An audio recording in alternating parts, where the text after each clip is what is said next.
Nah, ini analisis wacana dialog nih. Saya akan tampilkan sebuah gambar. Kira-kira di sini ada gambar apa saja yang bisa Anda amati? Seekor anjing, nenek-nenek. Seorang nenek gitu ya. Nah, kalau saya punya cerita kurang lebih seperti ini ceritanya. Nah, jadi pikirkan adegan berikut, ada seorang perempuan atau nenek-nenek di sini gitu ya, sedang duduk di bangku taman dan seekor anjing besar sedang menelungkup di depan bangku itu. Nah, kemudian seorang laki-laki datang dan duduk di bangku itu. Kemudian si laki-laki tersebut bertanya, misalnya kalau ke nenek gitu ya, "Nek, apakah anjingmu suka menggigit? Nah, atau galak nggak?" gitu ya. Nah, si nenek ini menjawab tidak gitu. Nah, pria itu kemudian menggapai ke bawah untuk membelai anjing tersebut. Nah, kemudian anjing tersebut malah menggigit tangannya. Nah, si pria ini au gitu ya. Kemudian hey, kata nenek, anjing nenek tidak suka menggigit gitu. Nah, si wanita ini menjawab, ya memang tidak, yang kau belai itu bukan anjingku. Anjingku sudah mati 3 tahun yang lalu gitu. Jadi kalau di sini kita lihat rujukan si nenek dengan si pria itu terhadap anjing yang berbeda gitu ya. Jadi kan si pria menyebutnya apakah anjingmu galak karena menyangka mungkin anjing yang di depan dia ini adalah anjing si nenek tersebut gitu. Nah, kemudian si nenek tidak salah juga menjawab, kan bertanya apakah anjing yang nenek punya suka menggigit gitu ya. Padahal ya tidak suka menggigit karena ada yang dimaksud itu adalah anjingnya si nenek yang sudah mati 3 tahun lalu gitu. Jadi gara-gara informasi yang tidak lengkap, tidak jelas gitu ya, ini berdampak pada makna yang tidak utuh. Nah, kadang-kadang dalam proses percakapan makna itu tidak langsung muncul dari awal gitu ya. Maksud itu tidak langsung tersampaikan dari awal. Tapi seiring berjalannya percakapan tersebut, seiring berjalannya dialog tersebut, nah makna maksud itu terungkap lebih jelas gitu ya. Makanya kalau kita mau istilahnya menyimpulkan sesuatu gitu ya, pastikan ujaran yang disampaikan orang itu telah selesai gitu ya. Jangankan yang sepotong-sepotong gitu ya, yang telah selesai saja masih bisa salah dipahami, apalagi yang hanya sepotong gitu ya. Nah, oleh karena itu hati-hati dalam menganalisis percakapan atau wacana atau dialog di sini dalam kategori dialog. Nah, selain itu juga misalnya kalau Anda pahami misalnya ada ayat di Quran misalnya berbunyi seperti ini. Celakalah orang yang sholat. Kalau dipotong sampai di situ, saya yakin tidak banyak orang yang sholat gitu karena yang sholat pasti celaka gitu. Tapi kalau kita lanjutkan, celakalah orang-orang yang sholat, yaitu lalai dalam sholatnya. Ya. Jadi kalau kita lanjutkan ternyata bukan hanya istilahnya bukan hanya orang yang tidak sholat, yang sholat saja yang celaka gitu. Jadi maksudnya gini, yang sholat saja masih bisa celaka, apalagi yang tidak gitu ya. Jadi yang sholat saja tapi dia lalai masih bisa celaka, masih masuk neraka kan di situ disebutnya. Apalagi yang tidak gitu. Jadi jangan memotong satu bagian secara parsial ketika maknanya malah jadi tidak utuh gitu. Nah, ini salah satu cerita yang memiliki makna yang tidak utuh akhirnya berdampak pada salahnya si pria ini dalam memahami situasi gitu ya atau konteks. Nah, kemudian di sini analisis wacana dialog itu nanti Anda berkaitan atau bersinggungan erat dengan beberapa kajian. Yang pertama ada kajian analisis percakapan atau conversation analysis, CA gitu ya disebutnya kalau di jurusan bahasa Inggris mereka menyebutnya CA. Ada juga yang berkaitan dengan analisis pragmatik gitu ya atau disebut juga analisis wacana pragmatik. Nah, di sini berkaitan erat dengan prinsip kerjasama atau biasa yang disebut sebagai prinsip kerjasama GRIS gitu ya. Kenapa GRIS? Karena si GRIS ini yang yang istilahnya yang mengemukakan prinsip kerjasama ini. Nah, prinsip kerjasama ini dibagi menjadi 4 ya. Jadi ada maksim kuantitas, ada maksim kualitas, ada maksim relasi, dan maksim cara gitu. Nah, keempat hal ini kalau dia dipatuhi berarti dia mematuhi prinsip kerjasama. Tapi kalau terjadi pelanggaran pada salah satu maksim ini, berarti dia melanggar prinsip kerjasama. Nah, kita nanti lihat contoh-contohnya bagaimana suatu dialog dapat istilahnya mematuhi atau melanggar prinsip kerjasama, dan apa yang terjadi ketika hal tersebut dipatuhi dan dilanggar, gitu ya. Nah, ini contoh yang pertama dari maksim kuantitas. Nah, maksim kuantitas itu punya syarat. Nah, syaratnya sumbangan informasi Anda harus seinformatif yang dibutuhkan, gitu ya. Jadi, sumbangan informasi yang diberikan atau informasi yang kita berikan itu harus seinformatif yang dibutuhkan. Sumbangan informasi jangan melebihi yang dibutuhkan. Jadi kalau ingin dianggap mematuhi, harus seinformatif yang dibutuhkan dan jangan melebihi yang dibutuhkan. Nah, contoh ada kalimat seperti ini. Lihat, itu Muhammad Ali mau bertanding lagi, gitu ya. Nah, tapi kalau kita memahami Muhammad Ali ditambah gitu ya, ditambah informasinya seperti ini. Lihat, itu Muhammad Ali yang mantan petinju kelas berat itu mau bertanding lagi. Nah, itu kan ada penambahan informasi. Nah, ketika ada penambahan informasi itu berarti terjadi pelanggaran maksim kuantitas gitu. Biasanya bukan hanya informasi jadi berlebihan, tapi dalam satu konteks atau satu situasi tertentu ini bisa punya nilai ideologis atau kecenderungan atau maksud-maksud kepentingan tertentu. Misalnya, lihat si X yang mantan pecandu narkoba. Nah, itu ketika menambahkan yang mantan pecandu narkoba, berarti kan menambahkan identitas tertentu gitu ya terhadap seseorang yang ditempeli keterangan tersebut. Nah, jadi berlebihan gitu ya. Maksudnya bukan berlebihan tidak boleh disebutkan, tapi ketika ada penambahan informasi, nah maksudnya akan lebih kaya dibandingkan informasi yang dikurangi gitu ya. Jadi kalau ada misalnya kayak tadi si X itu yang mantan pecandu narkoba datang nih gitu ya, itu kan pasti nilai rasanya juga sudah lebih negatif gitu dibandingkan si X yang mantan pecandu narkoba, tambah lagi ya misalnya yang sekarang sudah tobat. Nah, itu kan jadi berkurang tuh. Nah, penambahan informasi semakin banyak, semakin memperkaya suatu makna. Nah, kemudian ini ada contoh ya, bahwa semakin panjang tuturan, nah ini semakin kuantitasnya semakin banyak, nanti berkaitan juga bukan hanya dengan prinsip kerjasama, tapi berkaitan dengan prinsip kesantunan. Nah, coba kalau ada kalimat tuturan ya, bawalah koran itu ke tempat lain. Atau saya tambah, tolong bawalah koran itu ke tempat lain. Nah, kemudian silahkan koran itu dibawa ke tempat lain dahulu, gitu ya. Jadi kalau makin panjang tuturannya, terkesan lebih santun dibanding tuturan yang makin pendek. Makanya kan kadang-kadang kalau ada balasan misalnya WA atau apa sudah panjang-panjang dibalas pendek, kecenderungannya dianggap tidak santun karena di berbagai negara gitu ya, di berbagai budaya kebanyakan gitu ya, mayoritas tuturan semakin panjang itu dianggap semakin santun.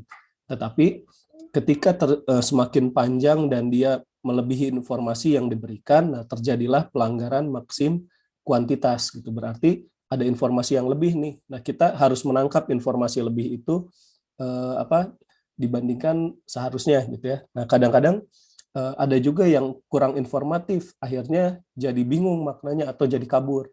Seperti kalau Anda misalnya bertanya ini ya di desa-desa gitu atau di kampung-kampung misalnya, Pak, Bu Mina, misalnya Pak Asep di Palih mana gitu ya, atau Pak rumahnya Pak Asep sebelah mana gitu. Misalnya ditanya, oh Pak Asep yang lurah itu oh dekat di sana gitu ya. Jadi nunjuk dekat di sana gitu. Paling 2 belokan gitu ya, pas datang ke rumah mencoba jalan gitu ya sesuai dengan petunjuk, ternyata betul hanya 2 belokan kiri dan kanan gitu ya. Tapi jalan menuju rumahnya itu sangat jauh, yang disebut dekat oleh mereka ternyata jaraknya berbeda dekat dengan yang kita anggap dekat. Nah, itu karena apa? Karena informasi bisa jadi tidak terlalu informatif, kurang gitu ya dari yang dibutuhkan. Itu juga bisa terjadi pelanggaran maksim kuantitas, sehingga ada persepsi yang bisa jadi tidak dipahami. Nah, kalau saya pernah memberikan contoh misalnya yang pekan-pekan lalu gitu ya, yang misalnya mau kemana, jawabannya biasa. Nah, biasa itu bagi seseorang Bisa jadi itu informatif, tapi bagi orang lain biasa itu bisa jadi tidak informatif. Nah, jadi informatif dan tidak informatif itu memang relatif, tetapi tergantung dari bagaimana pengetahuan si penutur dengan petutur gitu ya, dengan mitra tutur, sejauh apa gitu pengetahuannya yang sama. Kalau pengetahuannya sama dan tahu arti kata biasa itu sudah cukup informatif. Tapi kalau misalnya gini, Anda saya baru bertemu dengan Anda gitu ya, misalnya di sini ada Sheila misalnya, karena kebetulan namanya muncul di layar misalnya. Nah, Sheila misalnya, Sheila mau kemana misalnya, tiba-tiba saya bertanya, biasa Pak. Nah, kan saya bingung biasanya kemana gitu ya, kan tiba-tiba bilang biasa. Nah, itu berarti kan hal yang aneh, berarti ada hal yang kurang informatif yang diberikan. Berbeda kalau gini, Sheila mau kemana? Oh itu Pak mau ke tempat makan misalnya. Nah, itu kan berbeda maknanya. Tapi kalau misalnya di jam yang sama, gitu ya, dia selalu pergi ke tempat yang sama, misalnya pada hari yang sama. Nah, saya tanya misalnya mau kemana, itu ke tempat les. Kalau pertama kan gitu ya. Berikutnya mau kemana, biasa gitu ya. Jadi sudah hafal gitu ke sananya. Nah, inilah maksim kuantitas. Jadi syaratnya yang atas ya. Sumbangan informasi harus informatif, seinformatif yang dibutuhkan, dan jangan melebihi yang dibutuhkan. Nah, kemudian ada maksim kualitas. Nah, pertama, usahakan agar sumbangan informasi Anda benar, gitu ya. Jadi, yang pertama, jangan mengatakan suatu yang Anda yakini bahwa itu tidak benar. Jadi, kalau kita tidak yakin itu kita yakin bahwa itu tidak benar, gitu ya. Kita yakin bahwa hal itu tidak benar, sebaiknya jangan dikatakan.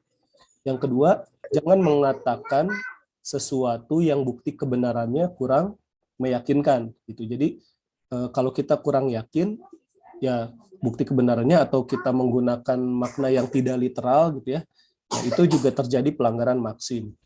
Nah, misalnya ada kalimat nih, silakan menyontek saja biar nanti saya mudah menilainya. Nah, berarti kan bukan menyuruh seseorang itu menyontek gitu ya. Kan kalau yang atas ini kan berarti dia terjadi pelanggaran nih, pelanggaran maksim kualitas karena berbicara tidak sebenarnya ya, tidak literal. Tapi maksudnya lebih dalam daripada yang kedua, jangan menyontek nilainya bisa nanti kan beda ya, nilai rasanya berbeda. Nah, ketika tidak literal seperti ini, berarti kan yang kita pahami itu bukan si guru atau dosen tersebut bukan menyuruh kita menyontek, tetapi justru harus berlaku sebaliknya gitu ya. Jadi silakan menyontek saja biar nanti saya mudah menilainya. Kan kalau mudah itu maksudnya ya sudah semua gitu kan ya. Nah, jadi ketika kita memahami suatu tuturan, bisa jadi dia melanggar maksim kualitas. Dia bisa jadi menyatakan sesuatu yang bertolak belakang ya, seperti ini tidak literal, tetapi maknanya justru bukan menyuruh yang dikatakan, tetapi justru menyuruh sebaliknya.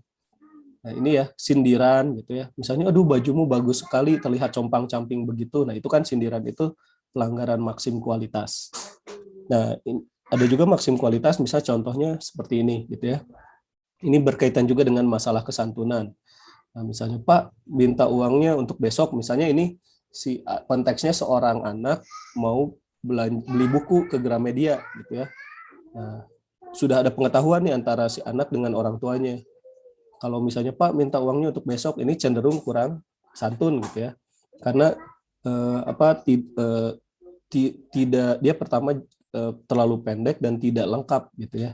Kemudian kalimat kedua, Bapak besok beli bukunya bagaimana gitu ya, tidak menyebutkan ke Gramedianya. Nah, kalau ini lebih santun. Kalau misalnya Bapak besok aku jadi ke Gramedia kan. Nah, ini maksudnya kan lebih santun, tidak langsung meminta uangnya gitu ya, tidak ke tujuan yang sebenarnya. Kadang-kadang kita perlu mengaburkan tujuan sebenarnya dengan kalimat-kalimat tertentu supaya terlihat lebih santun.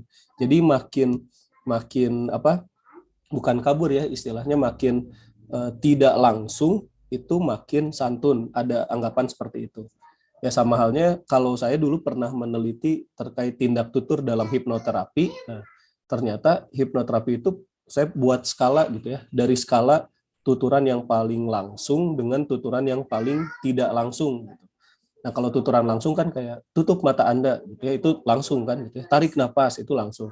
Tapi kadang-kadang saya tidak menyuruh dengan kalimat-kalimat imperatif gitu ya, tidak memerintahkan dengan tuturan memerintah langsung gitu, tapi saya gunakan tuturan yang dengan bertanya misalnya, bisakah Anda menutup mata, kemudian menarik nafas dan menghembuskannya secara perlahan, gitu ya. Kan biasanya orang nggak langsung bisa nggak gitu ya. Tapi kalau pas dia akhirnya nutup mata, terus narik nafas, terus buang nafas perlahan kan, gitu. Itu tuturan tidak langsung itu diproses justru lebih permisif di otak seseorang dibandingkan tuturan langsung. Gitu. Nah, ini contoh saja bahwa terjadi pelanggaran maksim itu tidak selalu berdampak buruk, tapi justru bisa berdampak jadi kesantunan gitu ya.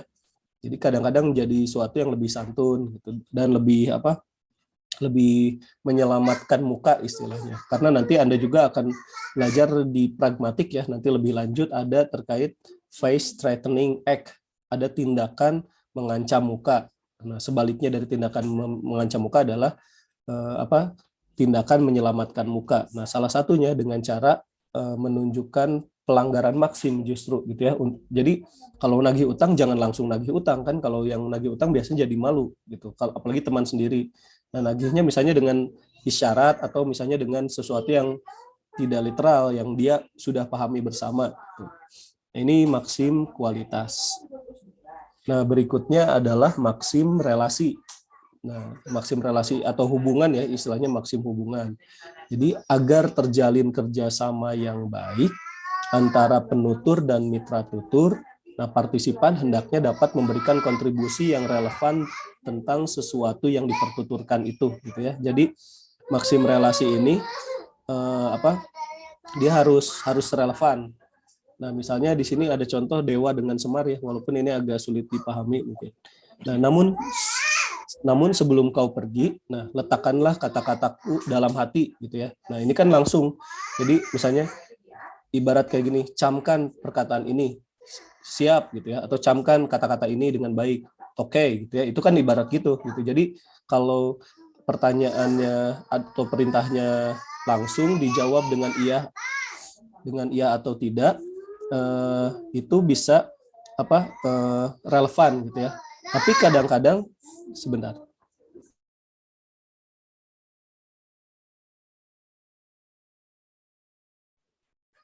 Nah, kalau misalnya kadang-kadang tuturan itu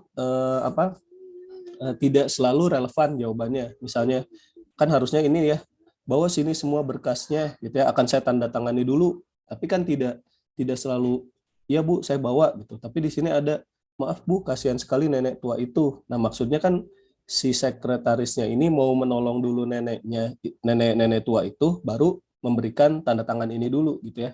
Nah, kadang-kadang jawaban itu tidak selalu berhubungan langsung, gitu. Tidak selalu dapat dijalin dengan ya A, kalau pertanyaannya A, jawabannya B, tidak selalu itu. Tapi kadang-kadang jawabannya bisa bervariasi gitu ya, bisa banyak.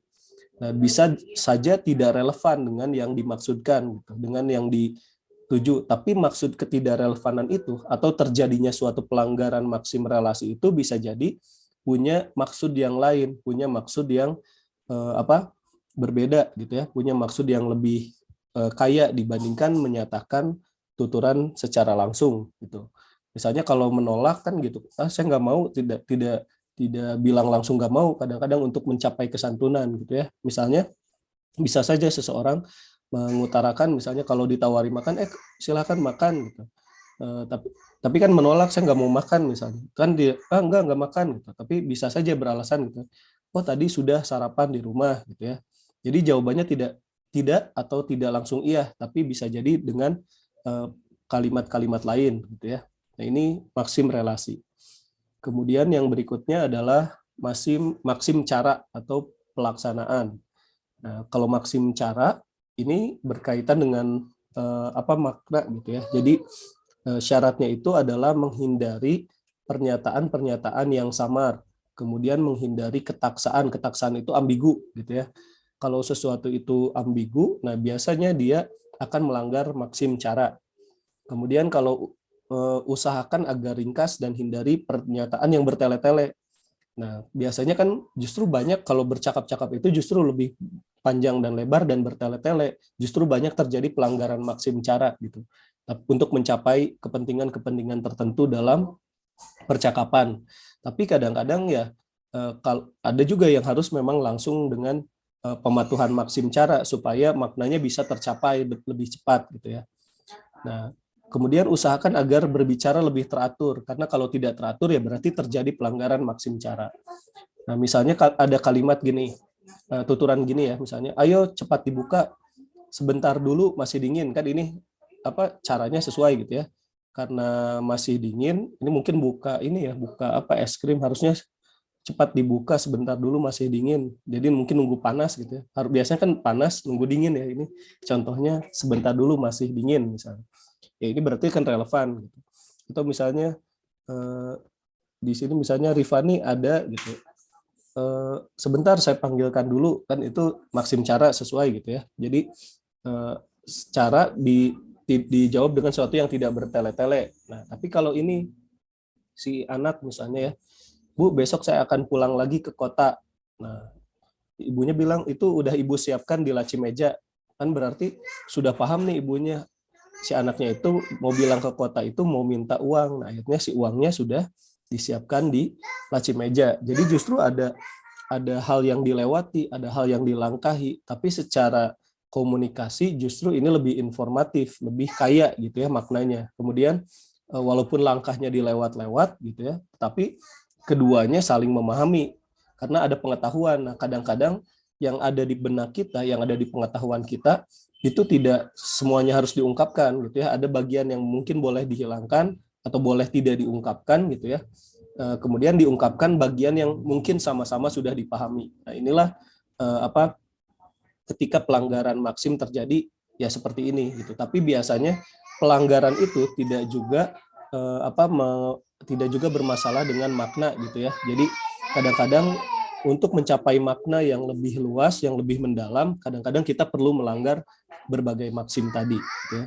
Jadi tadi ada maksim apa saja? Kualitas, ada maksim kuantitas, ada maksim relasi, ada maksim cara gitu ya dalam melihat tuturan. Nah, kalau Anda mau melihat kajian-kajian semacam ini, berarti nanti kata kuncinya boleh cari prinsip kerjasama gitu ya. Kemudian pelanggaran maksim pada prinsip kerjasama. Nah, itu silahkan pematuhan maksim, pelanggaran maksim itu adalah contoh-contoh kata kunci yang biasanya digunakan untuk analisis prinsip kerjasama gitu ya yang diungkapkan Gris tadi. Nah, lebih lanjut, nanti Anda akan memahami ini kembali di mata kuliah pragmatik nantinya. Jadi ada mata kuliah pragmatik juga mengajarkan salah satunya prinsip kerjasama. Hanya kita ambil saja yang memang berkaitan dengan analisis wacana dialog. Nah, sampai di sini ada pertanyaan? Kira-kira silakan. Bapak izin. Boleh, silakan. Bapak mengenai materi yang ini mungkin ada rujukan bukunya untuk ada buku tapi berbahasa Inggris ya. Judulnya boleh Bapak. Kalau yang bahasa Indonesianya ada judulnya prinsip-prinsip pragmatik gitu ya. Itu yang menulisnya Geoff Friedrich namanya itu. Sebentar saya coba carikan ini gambarnya ya.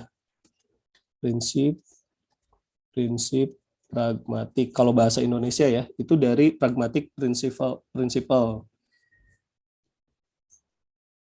Nah, saya punya buku berbahasa Indonesianya, tapi dia itu terjemahan gitu ya dari buku aslinya. Nah, ini kurang lebih seperti ini ya bukunya kalau yang bahasa Indonesia. Geoffrey Lintah gitu ya. Lih itu kan lintah. Geoffrey prinsip-prinsip pragmatik. Nah, kalau ini karena cetak, jadi saya mungkin tidak bisa bagikan. Tapi kalau mau cari ada The Principle of Pragmatic gitu ya. Pragmatic Principle, entah Principle Pragmatic gitu. Sebentar.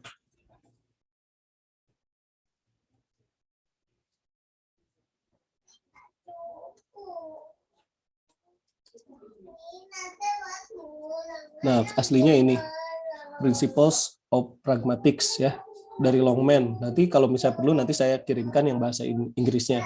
Tapi kalau mau Yang tadi berbahasa Indonesia silahkan cari. Dan Lee ini dia tadi mengutip pendapat-pendapatnya Gris salah satunya. Jadi kalau pH Gris ya, namanya pH Gris. Nah, pH Gris itu seperti ini. Kalau ingin tahu wajahnya ya. Mana ya? Paul Gris. Nah ini. Dia sudah tua, bukunya saja sudah lama gitu ya. Sudah lama, jadi yang terbarunya salah satunya tadi ditulis oleh Lee gitu ya, Geoffrey Lee. Nah nanti kalau perlu juga buku Grisnya, kalau misalnya ini nanti saya kirimkan juga ya, buku pragmatik. Karena kalau belajar bahasa wacana itu pasti nanti berkaitan dengan pragmatik juga salah satunya. Silakan, masih ada?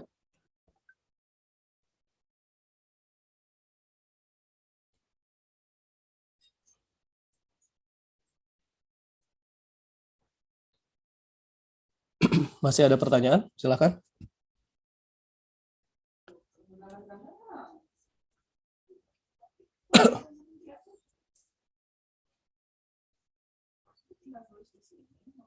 Atau sudah cukup dipahami yang tadi, yang prinsip-prinsip kerjasama?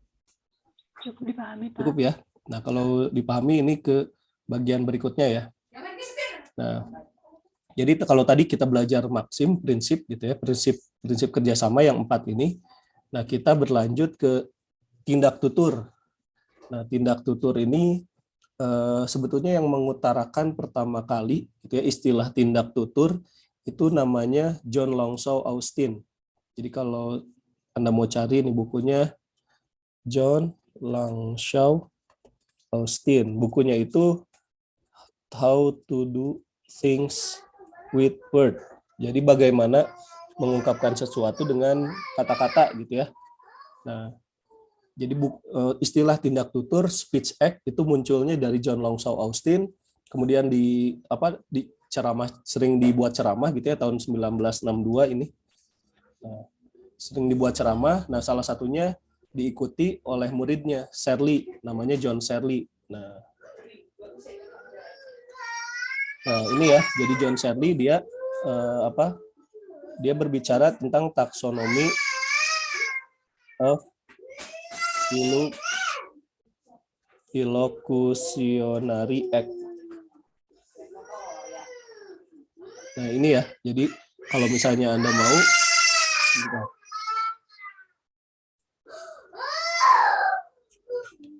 sebentar ya, kok hilang ininya ya.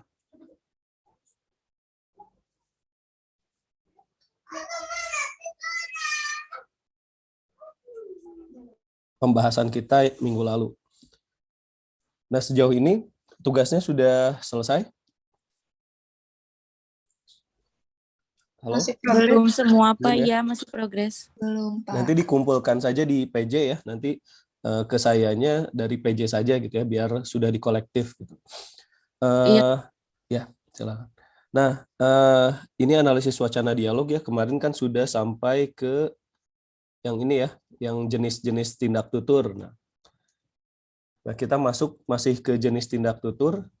Kalau kemarin kita nih membahas terkait jenis tindak tutur berdasarkan sifat hubungannya, ada lokusi, ilokusi, ada perlokusi gitu ya. Nah, yang ilokusi itu yang terbagi menjadi 5 kemarin gitu, yang berdasarkan ini ya, deklarasi, komisif, ekspresif, direktif, dan asertif gitu ya. Nah, itu yang ilokusi. Jadi kalau tindak tutur lokusi itu hanya menyatakan sesuatu gitu ya, misalnya saya belum pernah melihatnya ya, hanya menyatakan saja gitu ya, tidak ada maksud lain selain menyatakan hal tersebut gitu. Nah, kalau yang tindak tutur ilokusi berarti perbuatan yang berhubungan dengan suatu tindakan tertentu. Nah, misalnya sebentar ya, Ibu panggil dulu. Nah, menyebut sebentar ya itu berarti kan memerintahkan orang lain untuk menunggu gitu ya. Nah, ini dengan berkata sebentar ya, Ibu panggil dulu itu melakukan suatu tindakan, yaitu memerintah. Nah, kemudian ada juga tindakan atau tindak tutur perlokusi. Nah, tindak tutur perlokusi ini berkaitan dengan setelah bertutur itu ada efek yang diberikan pada lawan bicara, misalnya awas ada mobil, kan itu efeknya itu adalah membuat orang hati-hati, atau misalnya awas jangan ke sana banyak setan misalnya ya gitu ya. Itu kan membuat orang takut gitu ya, ada efek yang diucapkan ketika penutur mengucapkan hal tersebut. Jadi kalau ilokusi itu hanya sebatas tindakan penutur, kalau tuturan perlokusi itu tindakan yang bisa memengaruhi lawan bicara gitu ya, the act of affecting someone. Nah, kalau tadi berdasarkan sifat hubungan, nah yang berikutnya adalah berdasarkan hakikat pemakaian gitu. Jadi kalau hakikat pemakaian misalnya gitu ya, ada tindak tutur kesantunan gitu ya. Dia kalau mengucapkan permohonan maaf, kemudian permintaan tolong, terima kasih, itu masuk dalam tindak tutur kesantunan gitu. Kemudian ada tindak tutur penghormatan. Nah, contohnya saya permisi dulu, Bu. Nah, kalau dituliskan Bu ini kenapa kapital? Karena dia merupakan sapaan gitu ya. Jadi nanti yang membedakan sapaan dengan bukan sapaan adalah ketika dituliskan sapaan itu kapital ya. Kalau di dalam ragam tulis. Nah, hanya kalau di dalam ragam lisan ini tidak terlihat, ya, tidak ada. Nah, kemudian tindak tutur tidak menghiraukan. Nah, misalnya saya rasa masalah itu biasa-biasa saja gitu. Jadi banyaklah jenis tindak tutur selain ini gitu ya, selain politeness, deference, kemudian mitigation gitu. Itu ada berbagai macam jenis tindak tutur berdasarkan hakikat pemakaiannya. Nah, semakin banyak atau semakin kompleks kepentingan penutur, nah hakikat pemakaiannya ini pun akan semakin kompleks gitu ya. Maka dari itu ketika seseorang berdialog gitu, kita harus memahami apakah orang tersebut sedang berada dalam keadaan nyaman untuk menerima kata-kata kita atau tidak gitu ya. Atau barangkali dia itu sudah ingin mengakhiri percakapan. Nah, itu harus dilihat. Bahkan biasanya bukan hanya dari tuturan gitu ya, yang semakin pendek atau misalnya jawaban yang semakin singkat, tapi juga biasanya bisa dilihat dari gestur, gerak tubuh dan sebagainya untuk menunjukkan atau memperlihatkan bahwa tuturannya ingin diselesaikan. Nah, kita harus memahami itu. Atau misalnya ketika seseorang melakukan penolakan secara halus, nah kita pun harus memahami kadang-kadang yang jadi masalah itu adalah apabila tindakan tersebut diutarakan pada budaya yang berbeda gitu. Kalau misalnya ada kasus ya di kita itu kan kalau misalnya menolak bisa jadi di ini ya terutama di Sunda gitu. Kalau menolak itu bisa jadi sebetulnya bukan menolak benar-benar menolak, tapi supaya santun, jadi ungkapan yang ditunjukkannya menolak gitu. Padahal sebetulnya ingin tetap menerima kan gitu biasanya. Atau sebaliknya kalau menawarkan jangan-jangan itu tidak serius menawarkan, tetapi hanya basa-basi saja gitu ya. Nah itu pemakaian kadang-kadang seperti itu di dalam budaya Sunda. Tapi di dalam budaya lain bisa jadi menolak memang betul menolak, kemudian menawarkan memang betul menawarkan. Kadang-kadang ada hal yang kita pahami setiap budaya berbeda untuk menunjukkan kesantunan atau menunjukkan identitas budaya gitu ya. Ini contoh hakikat pemakaian. Nah, kalau berdasarkan modus kalimat itu hanya terbagi dua ya. Jadi mudah sebetulnya kalau nanti Anda menemukan tuturan-tuturan, nah bisa dilihat dari modus kalimatnya gitu ya. Bukan modus pengen sesuatu terus kalian modus, bukan ya. Di sini modus kalimat itu adalah niat atau maksud yang dituturkan sebenarnya itu apakah dia dituturkannya secara langsung atau tidak langsung. Jadi kalau langsung berarti kalimat berita atau kalimat pernyataan itu dituturkan dalam bentuk kalimat pernyataan gitu ya, diakhiri tanda titik kalau dalam tulisan.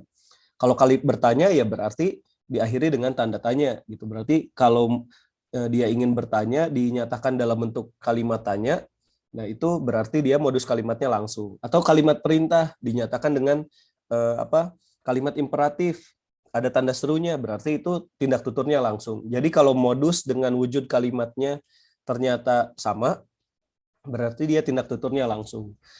Tapi kalau misalnya modus kalimatnya ternyata berbeda gitu ya. Misalnya kalian menggunakan kalimat tanya untuk memerintah. Misalnya, Din, perutku kok lapar ya. Itu kan bukan nanya sebetulnya. Itu kan memerintahkan atau memberikan isyarat gitu ya pada orang lain untuk bertindak. Nah, maka dari itu kalimat Din, perutku kok lapar ya itu adalah analisis wacana itu adalah tindak tutur yang tidak langsung. Jadi kalau bentuk kalimat tanya jadi kalimat perintah, atau kalimat pernyataan itu berarti tindak tutur tidak langsung. Nah, tapi yang kedua misalnya di mana sapunya ya, ini juga sama. Nah, sebentar akan saya ambilkan, itu juga tindak tutur tidak langsung. Nah, biasanya kalau yang jadi tindak tutur tidak langsung itu dua. Kalau kalimat pernyataan jadi kalimat perintah, atau kalimat tanya jadi kalimat perintah, gitu ya. Nah, ini bagannya seperti ini. Jadi kalau tindak tutur langsung itu berita yang memberitakan, tanya ya bertanya, perintah yang menyuruh, gitu ya. Tapi kalau misalnya berita jadi perintah, misal aduh panas, gitu ya. Nah, itu kan jadi perintah. Bisa jadi gitu ya. Nah, kemudian tanya bisa berdiri nggak gitu kan, itu bisa berdiri bukan iya bisa, bukan ingin tanya bisa atau tidaknya, tetapi bisa jadi menyuruh gitu ya. Nah, kalau modusnya berubah, berarti dari kalimat tanya jadi menyuruh, berarti itu menjadi tindak tutur tidak langsung. Nah, kemudian ada berdasarkan kata-kata penyusunnya, ada literal, ada tidak literal. Kalau tadi langsung tidak langsung, ini literal tidak literal, berarti berkaitan dengan maknanya. Kalau makna yang diungkapkannya itu benar-benar sesuai dengan tuturannya, berarti itu literal. Kalau tidak sesuai atau sebaliknya gitu ya, bisa berupa sindiran atau berupa kalimat yang kontradiktif, itu berarti tidak literal.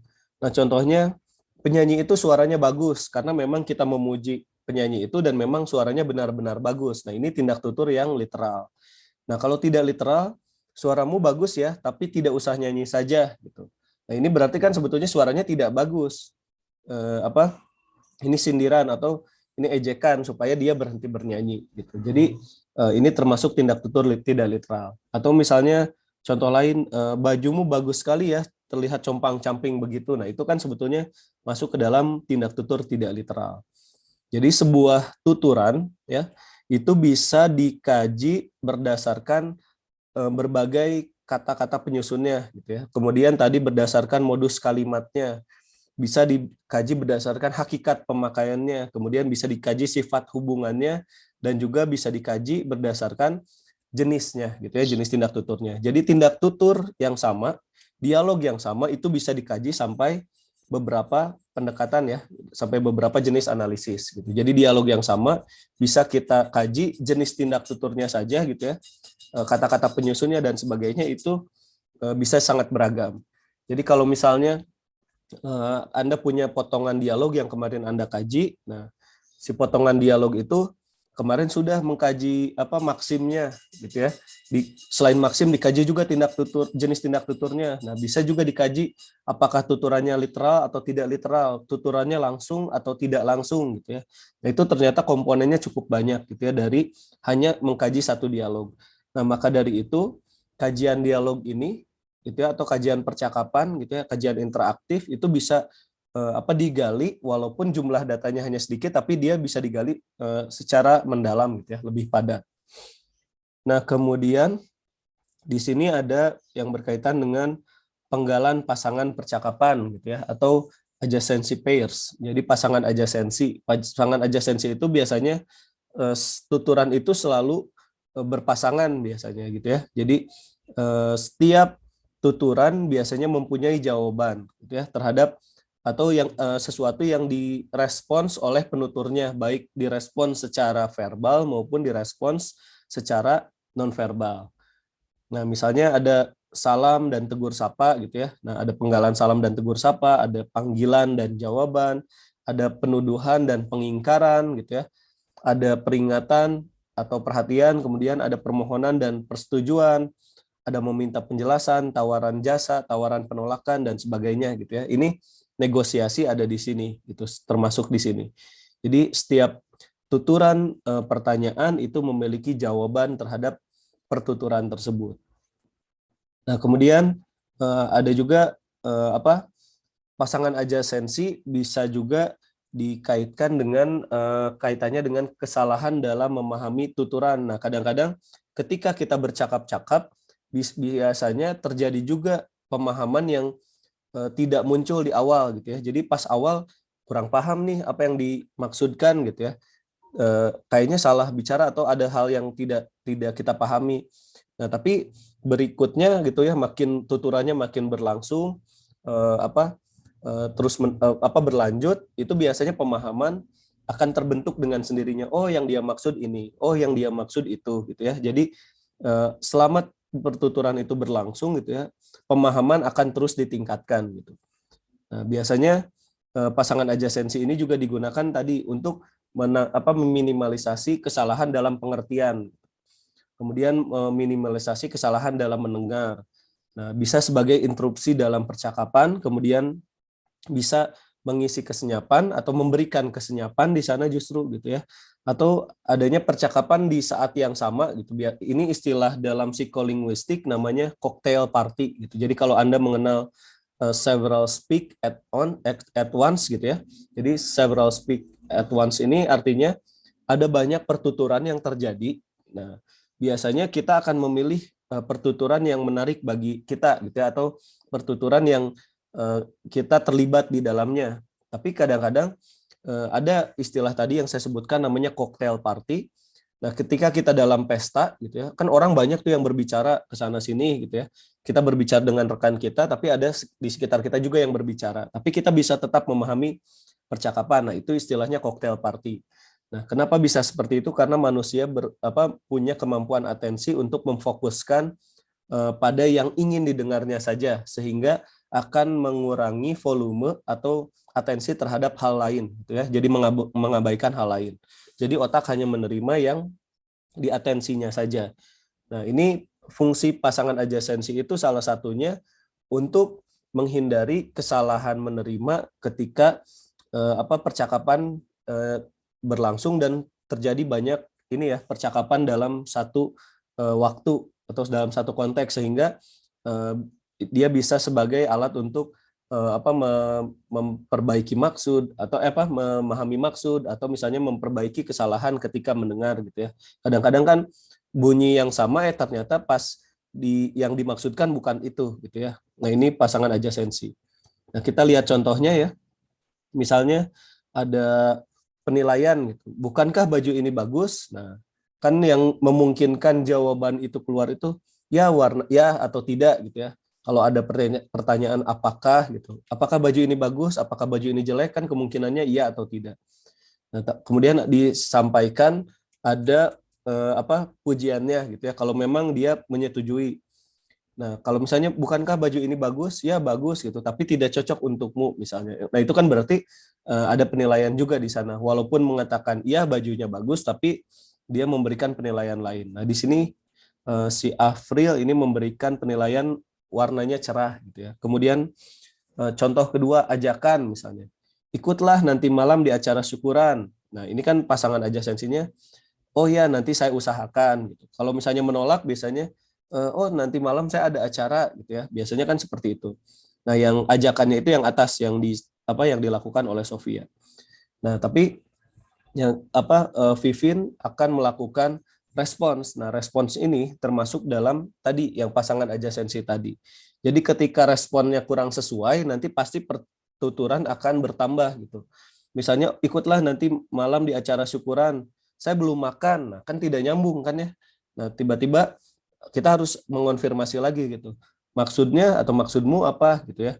Nah, kemudian oh tidak, tadi saya sedang menelpon, gitu ya. Ada yang ditelepon menanyakan saya sudah makan atau belum. Nah, ternyata dia tidak merespon itu, kan berarti ketika ada kalimat atau pertuturan yang tidak sesuai, nah pasangan adjasensi tadi bisa berupaya untuk memperbaiki proses pertuturan, gitu. Jadi apakah dia benar-benar menyimak atau tidak, memahami atau tidak, gitu. Karena biasanya tadi pertuturan itu biasanya tingkat relevansinya antara satu pertuturan dengan pertuturan lain itu biasanya cenderung berdekatan, gitu ya. Kemudian tawaran nih dari Dodi, apakah kamu ingin makan bakso? Nah, kalau seperti ini tawaran, gitu ya. Nah, bisa saja ya, atau kita menolak tidak, gitu ya. Atau bisa jadi, oh tidak, saya sudah makan, gitu. Kadang-kadang tidak iya atau tidak bisa jadi dengan pertanyaan-pertanyaan lain, gitu ya. Ini struktur preferensi. Kemudian proposal. Nah, mungkin aku tidak bisa datang. Nah, proposal itu ini ya, sebetulnya mirip dengan penawaran, gitu. Tapi bisa jadi seperti ini ya, melamar, gitu, atau meminta. Nah, itu termasuk proposal, gitu ya. Tapi kalau di sini dia mungkin menolak, ada percakapan sebelumnya dia termasuk menolak untuk hadir gitu. Nah, di sini jawabannya baiklah gitu ya. Kemudian permohonan, bisakah kamu membantuku? Tentu. Nah, ini permohonan atau permintaan tolong biasanya seperti ini gitu.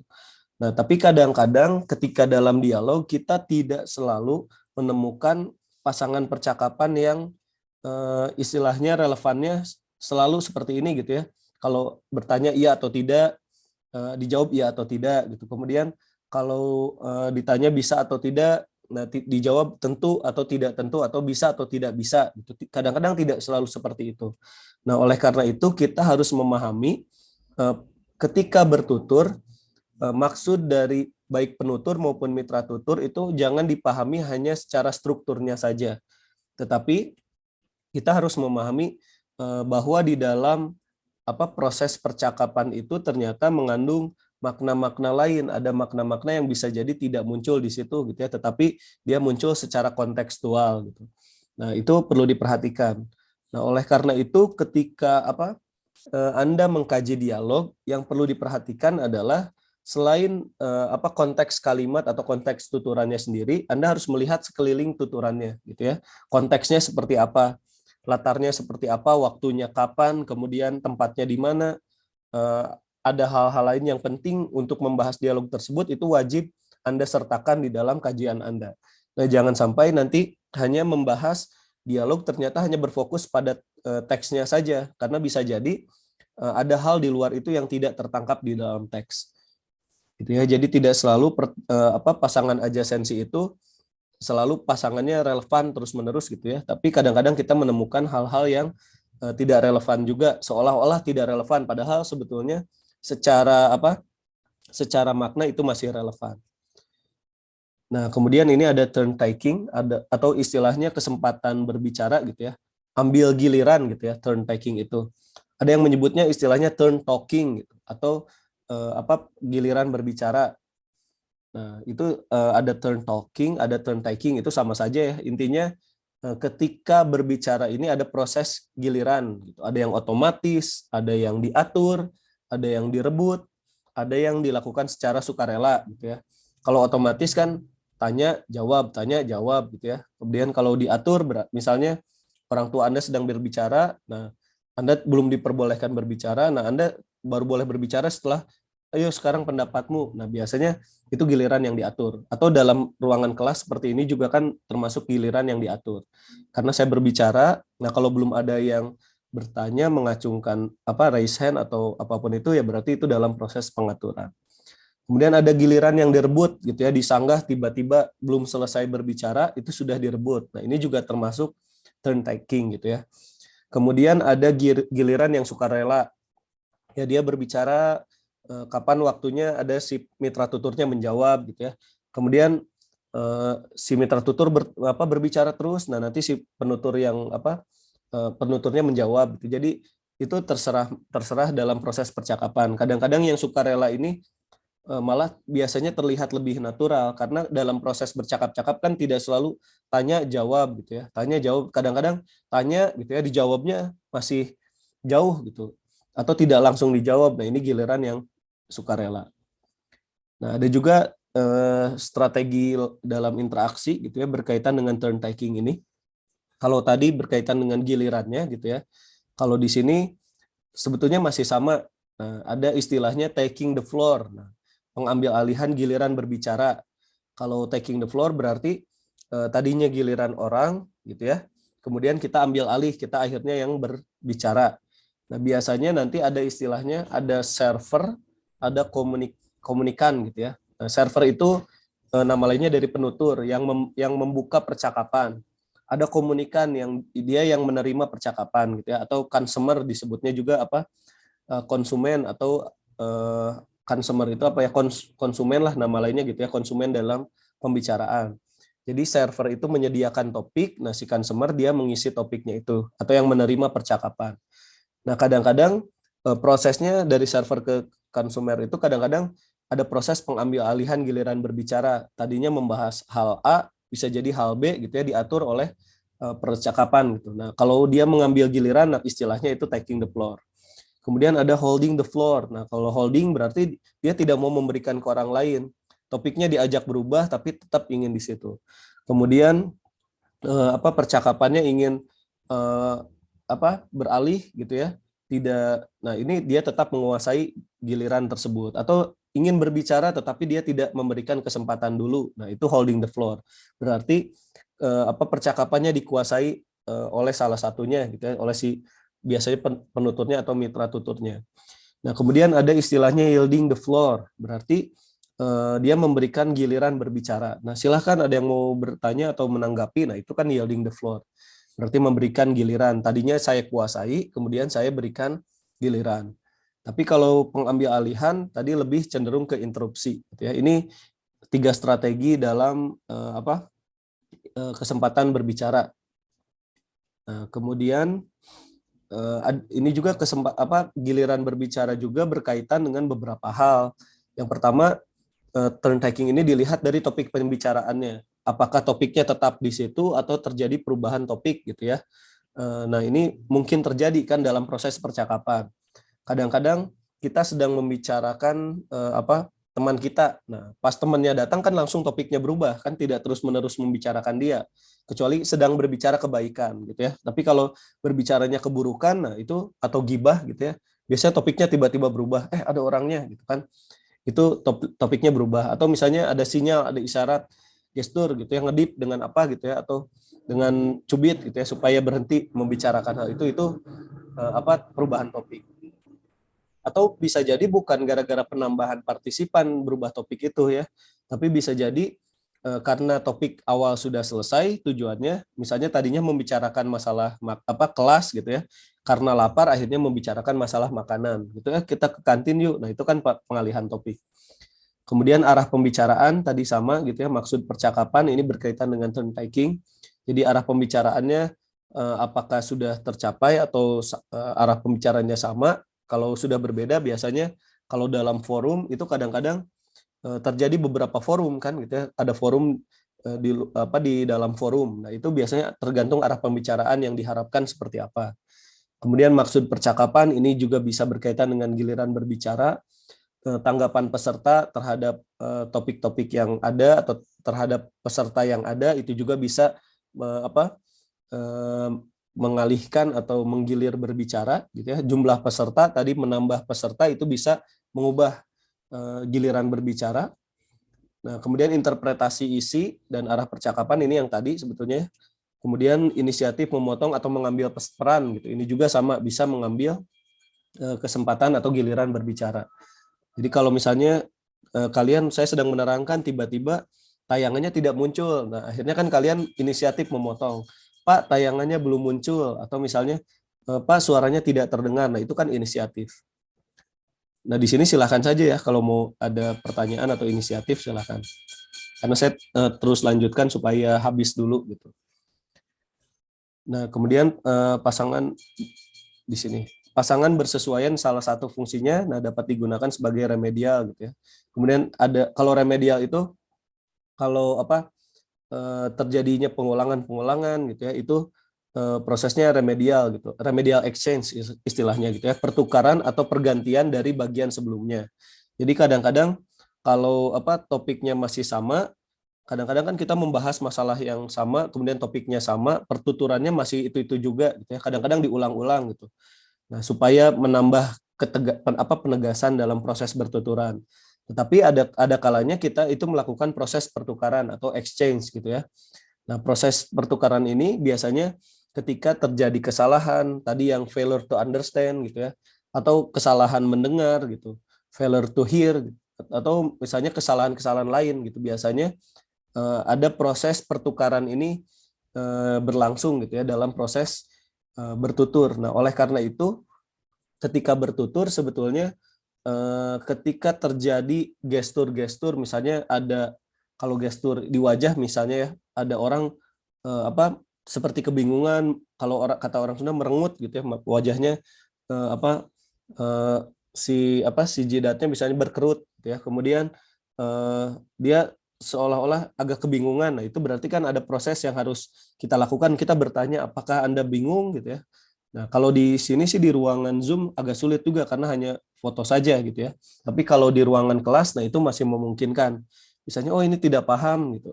Kalau saya ini tidak tahu mahasiswanya paham atau tidak gitu ya. Tapi kalau di kelas masih bisa ditanya dulu apakah pesertanya memahami atau tidak gitu. Nah, kadang-kadang pasangan berbicara ini berfungsi untuk mengurangi hal-hal tersebut gitu ya. Jadi giliran berbicara itu berfungsi untuk mengurangi hal-hal tersebut.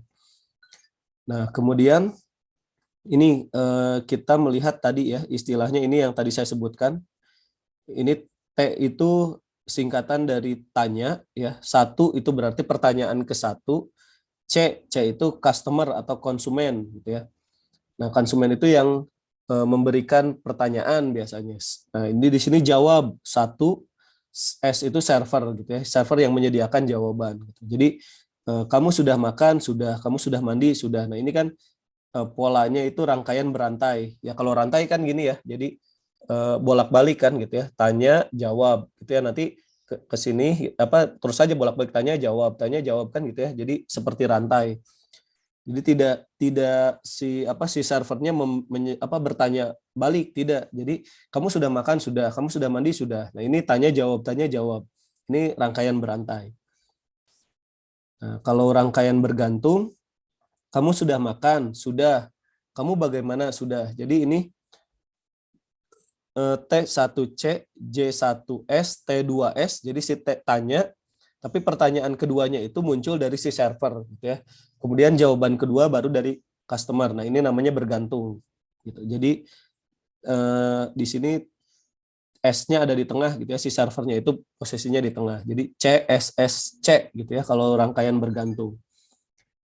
Nah, kemudian kalau rangkaian melingkar, kamu sudah makan. Nah, menurutmu, nah ini ditanya lagi. Berarti kan melingkar gitu ya. Tanya malah balik bertanya istilahnya. Jadi T1C, T1S. Ini polanya seperti ini. Ini melingkar. Kalau tadi kan tanya jawab, CS, tapi tanya jawab gitu ya. Kalau ini tanya, ditanya lagi gitu ya. Ini rangkaian melingkar. Nah ini ya, jadi ada berantai. Kalau tanya jawab, atau ada yang bergantung, ada yang melingkar gitu ya. Hanya tiga jenis. Masih mudah ya. Jadi kalau mau ternyata dialog yang kemarin Anda dapatkan gitu. Ternyata ada pola-pola yang seperti ini, nah bisa dikaji lebih lanjut gitu ya si dialognya. Nah di sini alih kode campur kode. Jadi kalau Anda nanti mempelajari sosiolinguistik dan psikolinguistik juga ya, nah Anda mempelajari istilahnya code switching dan code mixing. Kalau alih kode itu benar-benar beralih gitu ya. Kodenya misalnya tadinya dia berbicara dalam bahasa Indonesia, tiba-tiba dia beralih kode ke bahasa lain, misalnya tiba-tiba berbicara bahasa Sunda. Nah, ketika mengobrol dengan si A, dia berbicara bahasa Indonesia, tapi pas mengobrol dengan si B, langsung beralih. Nah, itu code switching. Atau bisa jadi dalam proses pidato, gitu ya, awalnya membuka dengan bahasa Inggris misalnya, tapi karena pesertanya kurang memahami, akhirnya beralih kode langsung ke bahasa Indonesia. Ini code switching. Nah, ada juga campur kode. Kalau campur kode, itu dalam kode yang sama gitu ya, dia berbicara dalam bahasa Indonesia, tetapi dia memasukkan istilah bahasa daerah atau istilah asing dicampurkan ke dalam kalimat bahasa Indonesia tersebut. Nah, itu istilahnya campur kode gitu atau code mixing. Kadang-kadang kan ini terjadi ketika sulit saya misalnya menerangkan dalam bahasa Indonesia, saya menggunakan misalnya bahasa Inggris atau bahasa Sunda gitu ya untuk memberikan pemahaman tambahan atau misalnya mengalihkan kode. Nah, ini code mixing gitu. Jadi ada alih kode, ada campur kode. Nah, nanti juga Anda kalau di sosiolinguistik mungkin mengenal juga istilah diglosia. Ya, nanti ada istilah kedwibahasaan dalam psikolinguistik maupun sosiolinguistik. Nah, kalau di beberapa negara tuh ada seperti di Paraguay itu mereka mengalami diglosia gitu ya. Jadi ada proses kedwibahasaan. Nah, dan diglosia itu terjadi salah satunya ketika mereka mereka itu kan sehari-hari bertutur dalam bahasa Paraguay. Tapi ketika masuk ke gereja, karena mereka dijajah Spanyol gitu ya, ketika masuk ke gereja, tiba-tiba di gereja itu langsung berubah. Bahasanya tidak pakai bahasa Paraguay, tapi bahasa Spanyol.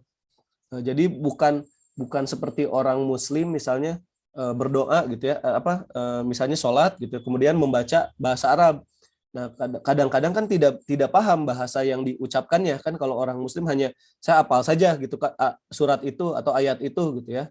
Nah, tapi tidak paham maknanya, kadang-kadang seperti itu. Tapi kalau di orang Paraguay ini mereka paham bahasa Paraguay, paham bahasa Spanyol, tapi penggunaannya berbeda. Nah, nanti ada percakapan yang seperti itu. Itu di Paraguay salah satu contohnya yang mengandung diglosia gitu ya, kedewibahasaan gitu. Nah, proses alih kode dan campur kode ini bisa saja terjadi dalam percakapan sehari-hari, dan ini mungkin terjadi gitu ya. Nah, oleh karena itu dia masuk ke dalam bagian dari proses percakapan atau analisis percakapan tadi. Nah, ini analisis wacana dialog, ini sama ya, tugasnya kan sudah diberikan. Nah, untuk pekan ini, kemarin kan Anda sudah mengerjakan ya sampai yang ini ya. Sebentar, salah, harusnya mundur. Nah, Anda sudah mengerjakan sampai yang ini kan ya, kemarin dari Maxim, ini sudah, kemudian Anda mengerjakan bagian tindak tuturnya. Nah, asertif, direktif, ekspresif, komisif, deklaratif gitu ya, ini sudah. Nah, kalau ini tidak usah ya, karena dia yang kita bahas di ilokusinya itu sudah di yang 5 ini ya. Asertif, direktif, ekspresif, komisif, deklaratif. Nah, nanti Anda lanjutkan pertama mengkaji yang masih dialog yang Anda dapatkan kemarin gitu ya, masih dialog yang sama. Kemudian dikaji modus kalimatnya, apakah seluruh dialog itu tuturannya termasuk tindak tutur langsung semua gitu ya, atau tuturannya itu termasuk tindak tutur tidak langsung. Nah, ini nanti Anda kelompokkan dialog-dialog yang kemarin sudah Anda kumpulkan gitu ya, tindak tuturnya Anda kaji lagi berdasarkan modus kalimat, kemudian dikaji lagi berdasarkan kata-kata penyusunnya, apakah literal semua atau ada yang tidak literal atau justru tidak literal semua gitu ya. Nah, jadi di sini tambahannya, kemudian ini tidak usah. Nah, yang dikaji ini, jadi apakah gilirannya itu otomatis diatur, direbut, tapi Anda melihatnya dari yang ini saja nih. Nah, kajiannya ini. Jadi nanti ada rangkaian berantaikah gitu ya, atau ada rangkaian bergantung, atau rangkaiannya melingkar. Nah, nanti dari dialog yang Anda ambil itu, misalnya penggalan pertama itu termasuk berantai. Nah, karena tanya, kemudian jawab, tanya, jawab. Nah, ini satu segmen gitu ya. Tanya, jawab, tanya, jawab. Nah, polanya seperti ini. Nah, nanti Anda membuat pola dari dialog yang Anda temukan, apakah tanya ya, pertanyaan 1 dari customer gitu ya, pertanyaan 2 masih dari customer gitu. Jadi pertanyaan terus disajikan, kemudian baru dijawab belakangan. Nah, itu bagaimana nih Anda membuat polanya, termasuk berantai, bergantung atau melingkar gitu ya. Jadi yang dikaji tadi tambahannya, jadi dilanjutkan saja ya pekerjaannya. Tadi tambahannya ini berdasarkan modus kalimat, kemudian kata-kata penyusun gitu ya, literal tidak literal, ditambah yang ini. Nah, jadi rangkaian gitu ya, sifat rangkaian tuturan. Jadi berantai, bergantung, melingkar. Jadi tambahannya 2 ya, 3 modus kalimat, kemudian tindak tutur literal tidak literal berdasarkan kata penyusun, berarti itu ya. Nah, yang ketiga sifat rangkaian tuturan. Dialognya masih dialog yang sama yang kemarin Anda dapatkan. Nah, dikaji 3 hal itu. Jadi rangkaian berantai, rangkaian bergantung, dan melingkar. Nah, pekan depan nanti dikumpulkan di PJ gitu ya. Kalau ya silakan ke PJ masing-masing di kelas A atau kelas B, nanti PJ-nya yang mengumpulkan ke saya gitu ya.